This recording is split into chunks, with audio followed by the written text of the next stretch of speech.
حضرت عمر فاروق رضی اللہ تعالیٰ عنہ مالک بن نویرہ کے قتل کے سبب پہلے ہی سیدنا خالد بن ولید سے ناراض تھے۔ اب دو شخص اور اس فہرست میں شامل ہو گئے۔ جب حضرت خالد نے بنو تغلب پر چڑھائی کی تو عبد الغری اور لبید جو مسلمان ہو گئے تھے دونوں وہاں قتل ہو گئے۔ دراصل یہ دونوں بنو تغلب کے ساتھ رہ رہے تھے۔ سیدنا ابو بکر صدیق رضی اللہ تعالیٰ عنہ نے حضرت خالد بن ولید رضی اللہ تعالیٰ عنہ سے اس معاملے میں کوئی باز پرس نہیں کی، البتہ یہ فرمایا کہ جو شخص اہل شرک کے ساتھ رہے گا اس کا یہی انجام ہوگا۔ بہرحال حضرت خالد اپنی فوج کے ہمراہ دریائے فرات کے ساتھ ساتھ شمالی علاقوں کی طرف پیش قدمی کر رہے تھے۔ خبر ملی کہ مقام رضافہ میں ہلال بن عقبہ نے اپنے گرد مسلمانوں کے خلاف ایک بہت بڑی فوج جمع کر لی ہے۔ حضرت خالد نے بنا وقت ضائع کیے رضافہ کی طرف روانہ ہوئے۔ جب رضافہ پہنچے تو پتہ چلا کہ دشمن وہاں سے بھاگ کر فراز نامی مقام کی طرف چلے گئے ہیں۔ فراز دومت الجندل کے متصل فارس و شام و عرب کے مقام کے قریب واقع ہے۔ یہاں بنو تغلب، بنو نمر، بنو ایاد کا پہلے سے اجتماع تھا۔ اس سے بھی بڑھ کر انہوں نے رومی لشکر کی مدد مانگی اور رومی لشکر ان کے مدد کے لیے وہاں قریب ہی خیمہ زن ہو گئے تھے۔ اس طرح لڑائیوں کا یہ سلسلہ جو عراق سے شروع ہوا، ایرانی فوج سے گزر کر عربی قبائل کے بعد اب رومی لشکر تک آ پہنچا تھا۔ السلام علیکم دوستو، میرا نام ہے علی اور آپ دیکھ رہے ہیں دا ہسٹری آف اسلام۔ حضرت خالد نے فراز میں پہنچ کر پڑاؤ ڈالا۔ یہ مقام دریائے فرات کے کنارے تھا۔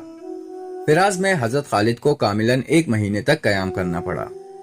یہاں بھی انہوں نے ایسی جرأت و بہادری کا مظاہرہ کیا جس کی مثال کہیں نہیں ملتی۔ وہ چاروں طرف سے دشمنوں میں گھرے ہوئے تھے۔ مشرقی جانب سے ایرانی تھے جو ان کے خون کے پیاسے ہو رہے تھے، مغربی جانب سے رومی جن کا خیال تھا کہ اگر اس وقت خالد کی جمعیت کو تباہ و برباد نہ کر دیا گیا تو پھر وہ یہ سیلاب روکے نہ رکے گی۔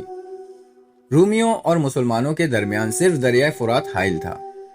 ان کے علاوہ چاروں طرف بدو قبائل آباد تھے جن کے بڑے بڑے سرداروں کو قتل کر کے حضرت خالد نے ان کے دلوں میں انتقام کی ایک نہ ختم ہونے والی آگ بھڑکا دی تھی۔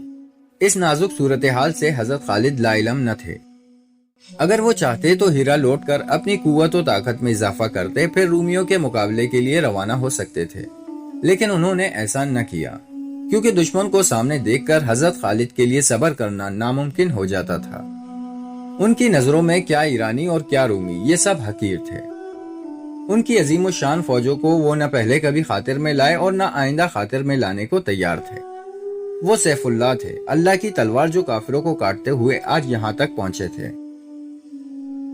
ادھر رومیوں کا حضرت خالد سے جنگ موتا کے بعد سے واسطہ نہ پڑا تھا اور وہ ان کے حملوں کی شدت سے اس قدر واقف نہ تھے۔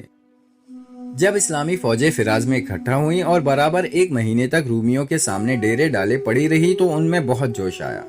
بالآخر انہوں نے اپنے قریب کی ایرانی چوکیوں سے مدد مانگ لی۔ ایرانیوں نے بڑی خوشی سے رومیوں کی مدد کی کیونکہ مسلمانوں نے انہیں ذلیل و رسوا کر دیا تھا اور ان کی شان و شوکت کو خاک میں ملا دیا تھا۔ ایرانیوں کے علاوہ تغلب، ایاد اور نمر کے قبائل نے بھی رومیوں کی پوری مدد کی کیونکہ وہ اپنے نامور سرداروں کو نہیں بھولے تھے۔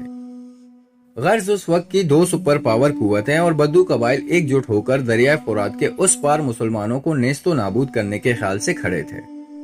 دشمن لشکر کی تعداد مسلمانوں کے مقابلے 8 سے 10 گنا زیادہ ہو گئی تھی۔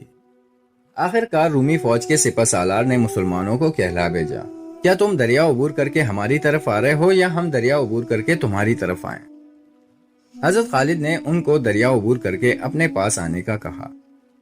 چنانچہ دشمن کا لشکر دریا عبور کر کے دوسری جانب اترنا شروع ہوا۔ اس دوران میں حضرت خالد نے اپنے لشکر کی تنظیم درست کر لی اور باقاعدہ صفیں قائم کر کے انہیں دشمن سے لڑنے کے لیے پوری طرح تیار کر دیا۔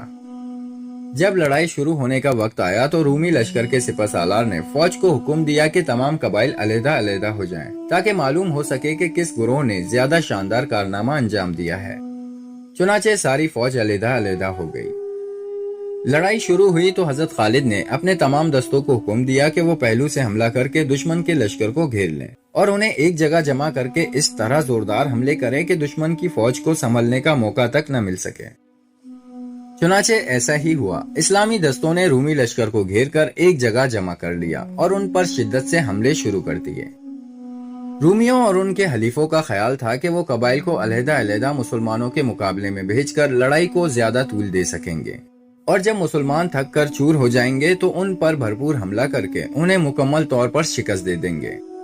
لیکن ان کا یہ خیال خام ثابت ہوا اور ان کی یہ تدبیر خود ان پر الٹ پڑی۔ کچھ دیر تو میدان کارزار گرم رہا، لیکن جب رومی چاروں طرف سے گھر گئے اور مسلمانوں کے حملوں میں اور اضافہ ہوا تو رومی تاب نہ لا سکے۔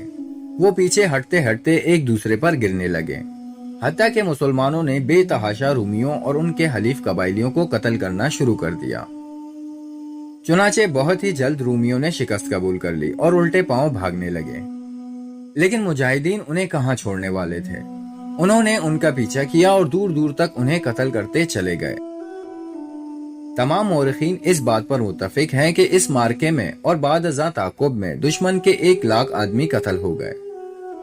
اللہ نے مسلمانوں کو ایک اور فتح دے دی تھی۔ مسلمانوں کے لیے یہ جنگ ہرگز آسان نہ ہوتی، اگرچہ حضرت خالد جیسا سپہ سالار ان کے پاس موجود نہ ہوتا۔ حضرت خالد کا ایمان اس قدر مضبوط تھا کہ وہ کفر کے آگے ڈٹ کھڑے ہو جاتے۔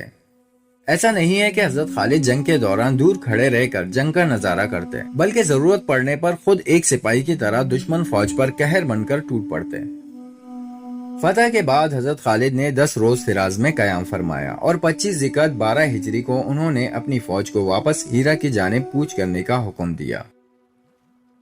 حضرت خالد یمامہ میں مرتدین کی سرکوبی کر چکے تھے۔ عراق ان کے ذریعے فتح ہو چکا تھا۔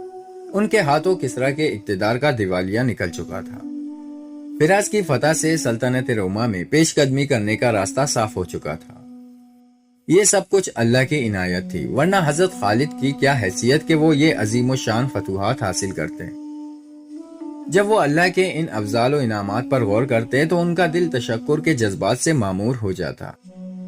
یہی جذبات تھے جنہوں نے جنگ فراز سے فارغ ہونے کے بعد انہیں حج بیت اللہ کا فریضہ ادا کرنے پر آمادہ کیا، اور آپ حج کی ادائیگی کے لیے مکہ تشریف لے گئے۔